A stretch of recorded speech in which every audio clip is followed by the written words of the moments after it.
The short is no.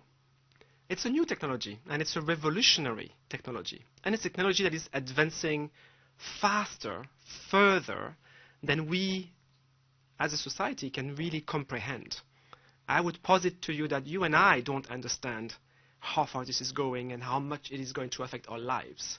Children are like all of us, with one key difference. They are more curious by nature. They haven't yet been culled from that curiosity, natural curiosity. So when they do have access to AI tools, they tend to look for ways for these to be helpful to them. So I would say that for those children who are connected and have access to technology, they certainly are getting into it in so many ways. Access to knowledge, understanding how to cheat in classrooms, understanding how for them, AI to do their homework instead of them, understanding how to write a great poem, invent a song. They're doing all kinds of things with AI. Do they fully understand how much that could impact on their brain plasticity, impact on how much they might very quickly become too reliant on this technology? Do they understand how much, when they think of an AI companion, that could isolate them from the rest of the world? All of these elements, they probably don't fully understand them. So it's still work in progress, is what you're saying. And there are obviously clear benefits for children all over the world. The question is, are people all over the world, are children all over the world going to benefit equally from it? Yes, in the first world, naturally, you would expect so. But in the third world, people in India, children in India, are they going to get the benefits of AI in the future? That is partly what we are trying to work so hard on, right? You're absolutely right. So nowadays, about 90% of AI models and solutions have been imagined, crafted, conceptualized by people living in what you call the first world, 10%, which holds about 10% of the population, which means that by and large, those models, those solutions, they're not working, they're not fit for purpose for rural children in India.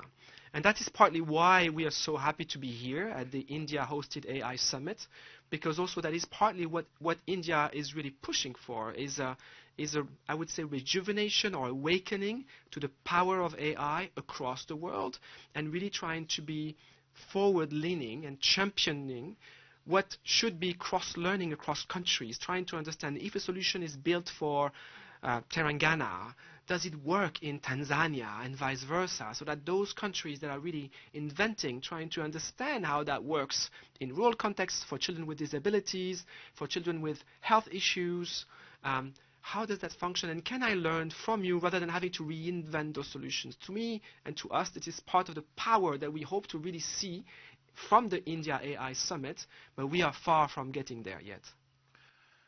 And of course, there are dangers. And for small children, and you alluded to one or two of them, there are serious dangers of AI. Now, one can be a Luddite and say it's all bad, but one can pick and choose and realize that, well, this can benefit not just people, but especially children in the future. But what are the dangers? You're absolutely right. So I'm responsible for innovation in UNICEF, and maybe the simplest way to say that is it is a revolutionary technology. The question is it going to be a magic bullet for children's outcomes, or is it just going to be a bullet for societies? Are we going to shoot ourselves in the foot or in the head with this? And we could go either way, because very much similar to social media, this is a technology that came to us as a world maybe some 20 years ago. We did not really take the time to try and understand how is this going to impact children and adults and young people. And I would assume that, like myself, you yourself read a lot less today. I assume that, like myself, you are struggling a little bit more to concentrate for longer periods of time just because of that new technology. And we need to really understand how AI will impact in so many functions and sectors of our society. This is going to, no doubt, revolutionize access to knowledge, access to skills, access to healthcare. Who gives healthcare? How does education look like in the future? How do we access social welfare? But if we're not paying attention, it could also mean that children's brain plasticity might be affected. It could potentially mean that children will not want to engage with the world because they'll be very happy to work with an AI model that is kind to them, understand them, is always constructive, is always patient, never lose their calm. And so there are fantastic opportunities for learning outcomes in the world, for access to healthcare. Fantastic. And we believe that, and that's part of what we want to really unearth.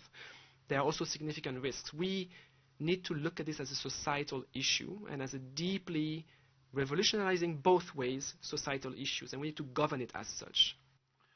Yes, you mentioned all of that, and there are already historical examples. I mean, if you look at 2001, A Space Odyssey, you have HAL, the computer. Precisely. We've had already examples of children who've committed suicides because they were prompted by their AI model to say, yes, maybe you should do that. And of course, those are the exception. Let's just be honest. This is, there are, I can't remember, but there's probably a billion plus users of AI models these days. This is not frequent, but the risk is very much there. And we need to acknowledge it, and then we need to establish guardrails. And this is part of what UNICEF is pushing in this AI summit, to ideally have a statement in the Global Leaders Declaration at the end of the summit, which in essence says, from now on, children must be at the center of any AI governance solutions and any AI solutions, any AI policy, any AI sectoral strategy. Children must be at the center of that. We must acknowledge their rights, protect their rights. Second, those solutions, policies, governance frameworks, they need to be safety by design. So that means, what does that mean? It means that children's data must be protected. It means that we need to have guardrails against abuse of information, child online, inappropriate access to images, bullying, sexual abuse and exploitation, etc. But also data transfers, data use, all of this. We need to have redress mechanism whenever something bad happens. There needs to be some accountability framework. And finally, the last piece that we're hoping to really push is children should not be just consumers, seen and perceived as consumers, but they should be seen as creators, as shapers of those solutions and those governance. So they need to have a seat at the table. They need to have a voice. They need to have the ability to say, oh, well, we've built that AI solutions for my school, but actually I don't think it really works well for me, or these are the risks that I see. And we need to have feedback loops built in. And that's part of what we are hoping to see. Our belief is that if we can get that in the Global Leaders Declaration in a country like India, that declaration will hopefully then guide any future global AI summit, any future governance, because this is happening in India. We have 30 heads of government. We have, I lost track, I think 50 ministers coming from the world around. We have all the leaders in the private sector, partners, the global tech leaders and all of this. If we get that right, we are beginning to pave the way for what should be a risk-informed, risk-managed, appropriate management of AI. Yes, you're right. And you mentioned Telangana. Now, how does it look for India? How does it look for the children of India?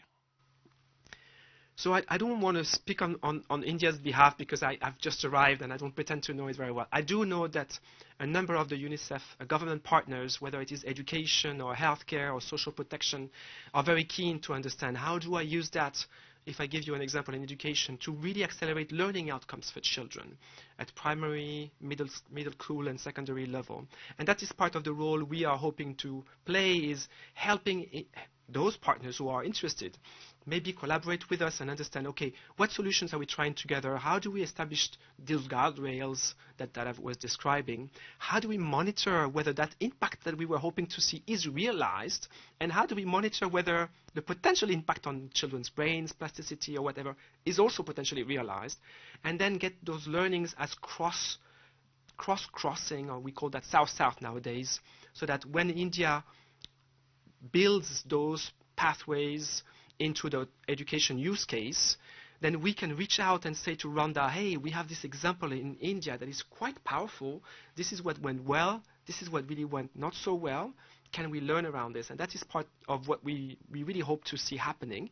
My understanding is that there's a number of sectoral lead ministers and Secretary of State that are very, very keen to really drill into this And part of what really appreciate is that they all are saying from the get-go what UNICEF is trying to, I would say, insist on or frame, which is those guardrails, those ethics, those safety by design, those inclusion by default. We are fully in agreement with this, and we want to see it work. We want to see it work not just for children in Delhi, but we want to see it work for children in rural Tarraganda, and we want to really work this out with you and understand where we fail or where we succeed, and then build that at scale.